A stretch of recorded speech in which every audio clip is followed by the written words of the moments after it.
9월 15일 월요일 김유정의 똑똑 동안입니다.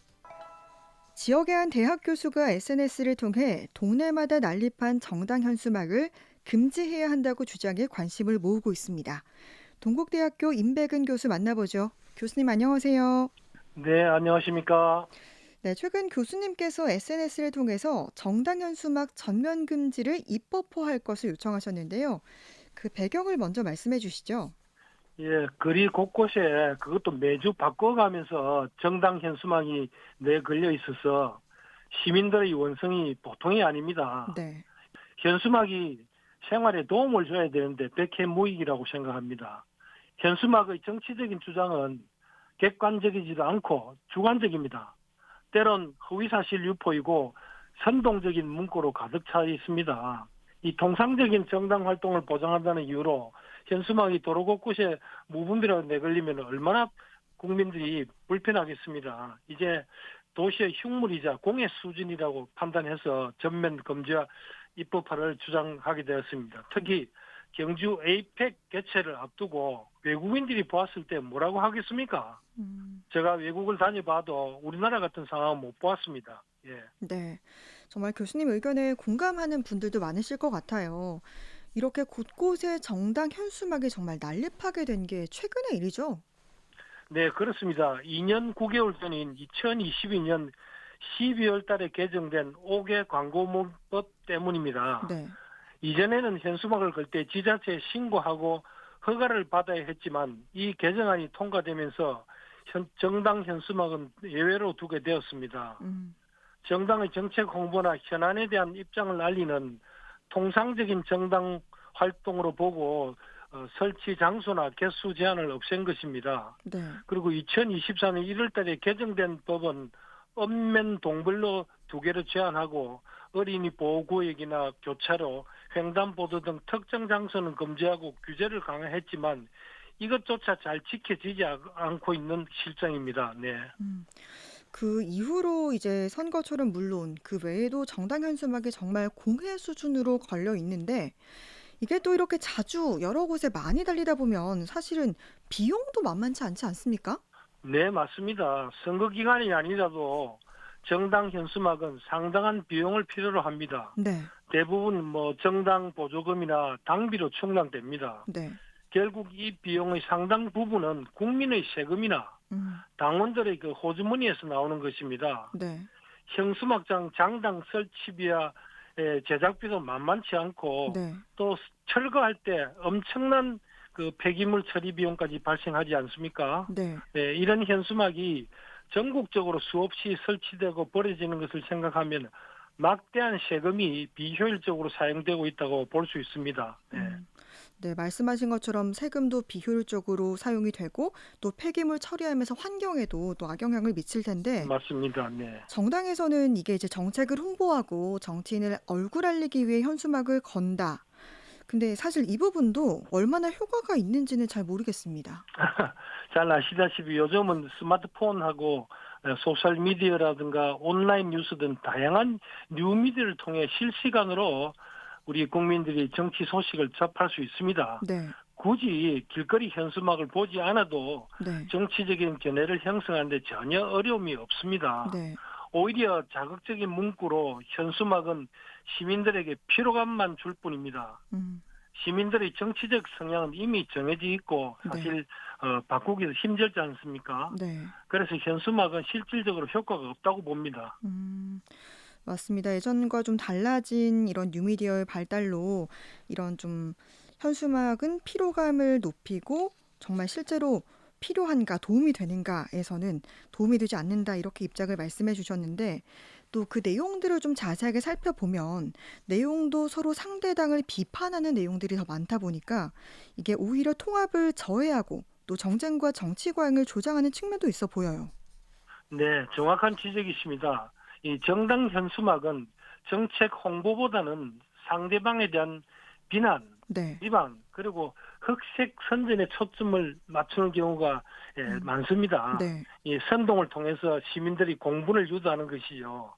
이것은 정치에 대한 혐오감만 키우고 지역 공동체 내에 갈등을 심화시킬 수 있습니다. 결국 시민들의 눈살을 찌푸리게 하고 정치 양극화를 부추기는 결과를 이 정치 프랭카드가 초래한다고 볼 수 있습니다. 네. 진짜 이게 어떤 현수막을 보면은 또 정말 그 비방의 수위가 너무 강하다 보니까 눈살이 찌푸려지는 경우도 있거든요. 한편으로는 '아 저런 걸 이제 우리 어린이들 학생들이 보면 교육상 안 좋을 텐데.' 이런 걱정이 들 때도 있습니다. 아주 중요한 문제입니다. 어린 학생들이 학교에 가는 길이나 이 학원 가는 길에 이런 현수막을 매일 접합니다. 네. 상대방을 존중하고 대화로 문제를 해결하는 대신에 거친 언어로 비난하는 모습을 보면 음. 아동들이 무엇을 배우겠습니까? 서로 싸우는 모습만 보지 않게 되겠습니까? 그래서 자라는 우리 아동들에게도 교육적으로도 매우 부정적이라고 생각됩니다. 네. 그러면 그 밖에는 또 어떤 문제점이 있다고 보십니까? 환경 문제도 매우 심각합니다.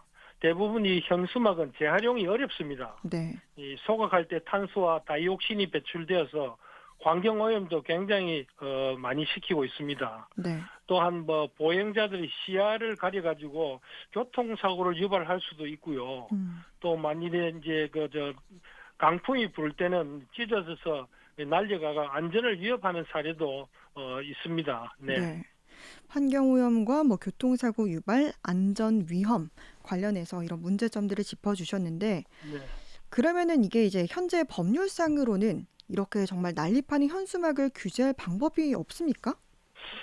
전면적으로 규제할 방법은 현재로 이제 없습니다. 음. 뭐 일부 지자체에서 노력을 하지만 실효성이 없습니다. 예를 들어서 광주광역시 북구에서는 뭐 정당 현수막 관리 시스템을 도입해서 네. 지정 게시대 위주로 현수막을 걸도 유도를 하고 있고 네. 지자체가 자체 가이드라인을 만들거나 조례를 통해 설치 장소나 개수를 제한하려는 시도가 있기는 합니다만은 음. 지자체가 조례를 규제하는 것은 상위비법에 위배되어서 네. 이 무효입니다. 그래서 실효성이 없다고 봅니다. 네. 아, 그럼 이렇게 지자체에서 가이드라인을 만든다고 해도 결론적으로는 실효성이 없습니다. 네. 없네요. 네, 그렇습니다. 그러면은 이게 정당 현수막은 지금 뭐 개수라던가 기한은 제한이 없는 그런 상황인가요? 네, 그렇습니다. 예. 또 단속도 막 잘하지 않고 봐준다 이런 지적도 있던데요. 예, 그렇습니다. 일반 개인이 내거는 광고물에 이런 것은 단속을 엄청나게 많이 하죠. 네. 그런데 정치인들이 하는 이런 이 광고물들은 단속이 좀 그렇지 않죠. 예, 예. 이제 또 곧 추석이 코앞으로 다가왔는데 이맘때가 되면 또 명절 인사 현수막도 굉장히 많이 걸릴 거고 또 내년 지방선거가 다가오면 얼마나 많은 현수막이 더 걸릴까 싶은데 이게 어떻게 법을 바꾸고 규제를 하면 좋을지 말씀해 주시죠.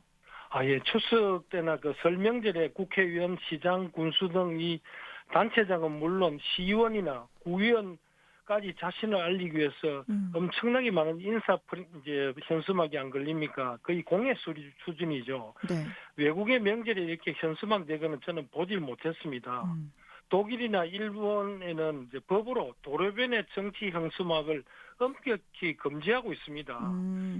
SNS, 온라인, 유튜브, 밴드 중심으로 홍보 활동이 얼마든지 뭐 가능하지 않습니까? 네.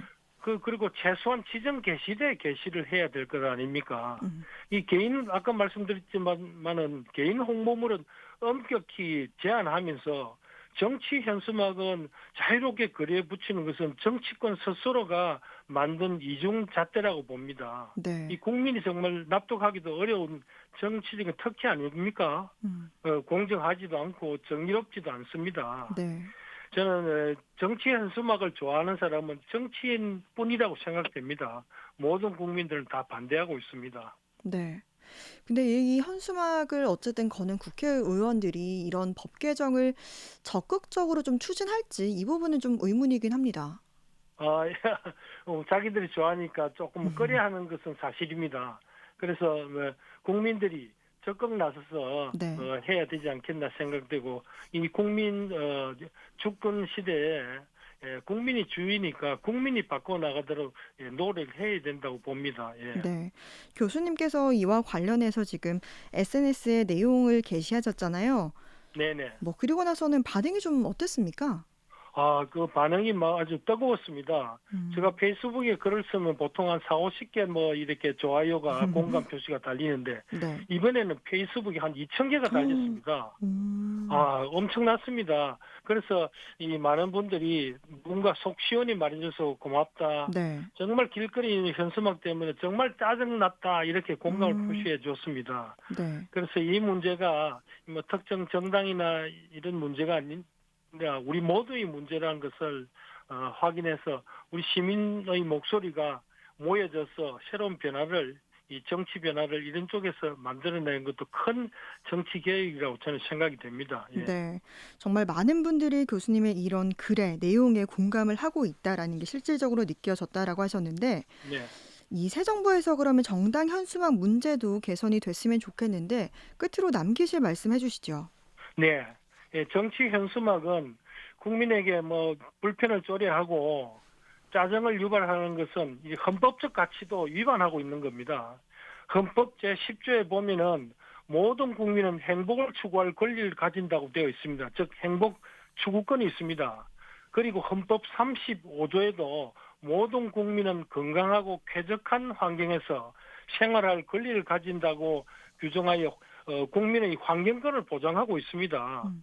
이 현수막을 통해서 이 정당 활동의 자유가 이 국민의 기본권인 행복 추구권과 환경권을 침해하는 것은 더 이상 방치되어서는 안 된다고 봅니다. 이 정치가 국민을 위한 거 아닙니까?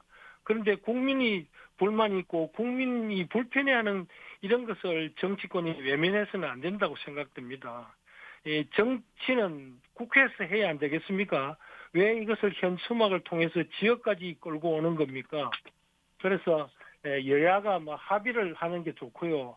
굳이 합의가 안 되면은 다수당인 여당이 앞장서서 이 문제의 심각성을 인식해서 조속히 관련 법을 재개정하고 해서 정말 깨끗하고 안전한 거리 그리고 탁 트인 하늘을 찾아주길 정말 바라고 있습니다. 예, 감사합니다. 예, 네.